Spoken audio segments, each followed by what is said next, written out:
Parliament ভবনের দক্ষিণ প্লাজায় জানাজা অনুষ্ঠিত হবে। শুধুমাত্র ছবি তোলার জন্য সামনের দিকে এগিয়ে যাবেন না। স্বাধীনতার ঘোষক তারই পাশে আমাদের এই মহান নেত্রীকে সমাধিস্থ করা হবে। জানাজার জন্য আমরা স্থায়ী কমিটি সিদ্ধান্ত নিয়েছি যে আগামীকাল দুপুর 2টায় পার্লামেন্ট ভবনের দক্ষিণ প্লাজায় যে মাঠ এবং বাণিজ্য অ্যাভিনিউ এই পুরো অংশ জুড়ে আমাদের নেত্রীর জানাজা অনুষ্ঠিত হবে।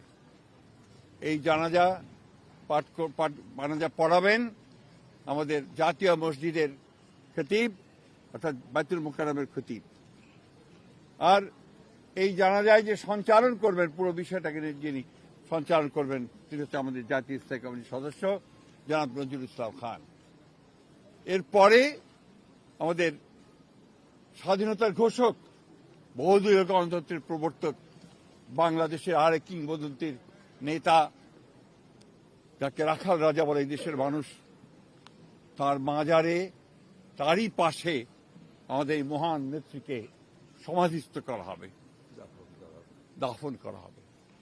আমরা সবাই অত্যন্ত শৃঙ্খলার সঙ্গে এই জানাজায় অংশগ্রহণ করব এবং যে শৃঙ্খলার মধ্যে কথা বলা হবে আমি বাংলাদেশের সকল স্তরের মানুষের কাছে অনুরোধ জানাবো আপনারা সেই শৃঙ্খলা মেনে অত্যন্ত সুশৃঙ্খলভাবে জানাজা পড়বেন এবং তারপরে তাকে দাফনের অংশগ্রহণ করবে, যাদের দায়িত্ব তারাই অংশগ্রহণ করবেন।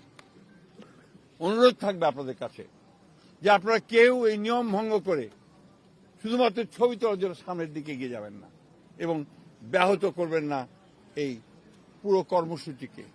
আপনাদের আমরা বিশ্বাস করি দেশনেত্রীর প্রতি আপনাদের যে সম্মান, যে শ্রদ্ধা, সেটাকে অটুট রাখার জন্য আপনারা সেই শৃঙ্খলা রক্ষা করবেন এবং সর্বাত্মকভাবে সহযোগিতা করবেন এই জানাজা দাফন কার্য সুচারুরূপে সমাধা করতে।